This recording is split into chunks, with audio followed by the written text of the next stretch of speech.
Hey guys, welcome back. Today we're going to go through color theory and believe it or not, but it's actually a lot easier than you might think. Okay, let's refresh ourselves with the basics. The primary colors cannot be created by mixing other colors together. Secondary colors are created by mixing primary colors. Tertiary colors are created by mixing primary and secondary colors. Primary colors evoke strong emotions. Secondary and tertiary colors make us think about energy. One half of the color wheel contains warm colors. The opposite side contains cool colors. Great, so now that we understand our color wheel, we can start to talk about the relationships between each of these colors. If we take any one of these colors and find the color sitting directly opposite it, we get its complementary color. Complementary colors are color pairings that are designed to increase the contrast and vibrancy between each other. It's a color pairing that makes both colors stand out individually. So if you take a red and pair it with its green complementary color, the contrast between the two colors is high because they are both made from different wavelengths of light. Both of these colors stand out equally and force our eyes to bounce between the two. If we were to swap the green out for the pink, the contrast isn't as high as they are both made up of similar wavelengths of light. So after a while, the red and the pink trick our eyes into thinking that they are being blended down the middle. This form of visual contrast between two complementary colors is called simultaneous contrast. We see this a lot to bring contrast in video games and movies and in branding, like Visa, 7-Eleven, FedEx. Another cool phenomenon are after-image effects. If you stare at this red square for about 30 seconds and then shift your focus onto a white surface, you will see an after-image effect of a green square. This is because the red color detection cells in our eyes get tired, so the cells responding to its opposite color, green or maybe even a blue, become more active and take over. Pause the video and try it for yourself. But let's move on to analogous colors. So if the colors opposite each other are complementary, then the colors next to each other are analogous. Analogous colors are designed to create visual harmony. This is where the two colors work together really nicely to create this smooth transition between them without any effort. So colors like red-orange, orange-yellow, yellow-green, green-blue, and so on. These are all analogous colors. Two color pairings make up analogous colors, but so do 3 and 4. But the more colors that you have in this pattern, the harder it is to balance. Analogous colors are great at establishing depth. Because the colors beside each other in the color wheel have similar wavelengths of light, our eyes don't have to work as hard to distinguish between them. These color schemes are often used to create a sense of calm and unity. You can also use these color schemes to create monochromatic illustrations. So mono means one and chroma means color, so one color drawings. These types of illustrations are perfect at creating variety, but controlled variety. So a monochromatic portrait like this uses only orange and red-orange, and because they are so close together, we can use this to maintain dominancy of that orange. Alright, so the next one are triadic colors. These are color pairings in 3s, but they're not next to each other. In fact, they're actually distributed evenly along the color wheel. So that's pink, blue and orange. It's green, orange and blue. I mean, it's even the primary colors, red, blue and yellow. So because all 3 of these colors are so different to each other, they actually work really well. They each highlight the vibrancy of the other colors and can make your illustrations more dynamic. In triadic color schemes, one of the colors are usually more dominant and the other 2 are used as accents. The dominant color will guide the eye through the illustration and the other 2 will support it subtly. Analogous color schemes can blend very easily, but triadic color schemes pull away from each other because they are all equally different. In illustrations where no individual color is dominant, you will notice that all 3 colors will be fighting for your attention. This is why triadic color schemes are also called tension color schemes, because of this push and pull and fight for dominancy. Okay, before we get to the next section, here's a quick recap. Complementary colors are opposite in the color wheel and create contrast. They are made up of different wavelengths of light. Analogous colors are next to each other in the color wheel and create color harmony. They are made up of similar wavelengths of light. Triadic colors, also known as tension colors, are evenly distributed along the color wheel and create balance.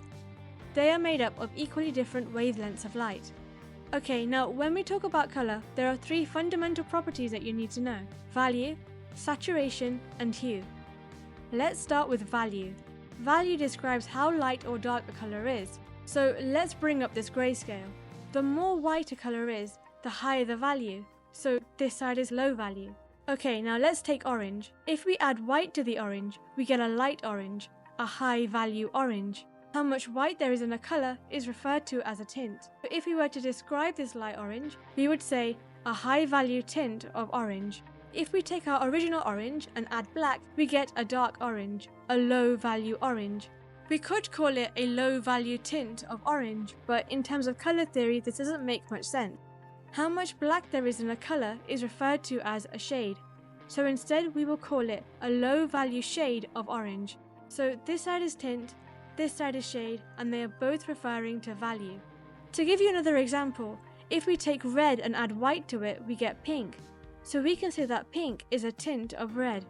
But if we take the red and add black, we get maroon. So maroon is a shade of red. Okay, let's move on to saturation, but first we need to talk about tone. Tone is how much black and white there is in a color, so how much grey. Saturation is how much of the pure color is left. So let's take our orange again, our pure color. If we add grey to it, we get a desaturated orange tone. If you only put a little bit of grey or no grey in it at all, we get a saturated orange tone. So more grey is desaturated, less or no grey is saturated. If we take the complementary colour of orange, so this blue, and we add little bits of it to the orange, we will also get a desaturated orange. That's pretty cool, huh? This also works for other colours as well. So if we take this green and add tiny bits of red to it, we will get a desaturated green tone. Let's talk about hue. Hue refers to the umbrella term of each colour. Light orange, dark orange, saturated orange are all under the umbrella term of orange. Even the colours peach, tangerine, apricot, rust, they are all still orange. So if we take the colour wheel, we can divide it into hues. The red, orange, yellow, green, blue, and purple. So I guess we can say that hue is interchangeable with the word colour. But this is where it can get a little bit confusing. If we look at the blends of these hues, so red-orange, orange-yellow, yellow-green, they are all made up of equal parts. So a red-orange is made up of equal parts red and equal parts orange. This colour is not a variation of red or orange. Red-orange is its own colour. If we see a colour but we don't know how it's made, we can use our own perception to determine what colour it is. If we take this blue and add some green to it, we get blue-green. To me it looks more blue, but to you it might look more green. We can both refer to it with different names and still be correct because we don't know how many parts blue and how many parts green it was made up of. But if we are told that it's made up of 2 parts blue and 1 part green, this colour would be blue. Okay, we covered a lot there, so let's recap. Value refers to how light or dark a colour is. The lighter the colour, the higher the value. Tint refers to how much white there is in a colour. Shade is how much black there is. Saturation is how much of the pure colour there is left. Tone is how much black and white there is in a colour. Hue is the umbrella term for different types of colour. Okay, so now that we have all that out the way, let's move on to colour context. Colour context is how colours interact with each other. Back in the 1960s, a guy called Joseph Alba believed that colour, as the most relative medium in art, has innumerable faces or appearances. This basically means that colour is relative to its environment. So do you remember how earlier we talked about the complementary colours red and green and how it makes both of them stand out? And how if you put red and pink next to each other, they kind of blend together? These are also examples of colour context. Let me give you a more interesting example. If we take this red and surround it in a white, it looks really bold and intense. But if we take this red and surround it in an orange, it looks paler in comparison. In fact, it's harder for us to distinguish between the red and the orange. You'll notice this a lot when you're drawing against a white canvas. The first thing that you add colour to will always stand out, but when you flesh out the rest of the drawing, the colours will always look less intense. I like to block out the colours from the start rather than working in one area at a time. It makes it easier to give context to the rest of the drawing and will make the harsh white background create less contrast. Now let's take a look at portraits. In a portrait there are 3 zones of colour. The central zone is red because it carries more oxygenated blood through the capillaries. The forehead is yellow or brown due to a lack of muscle and blood vessels compared to the central zone.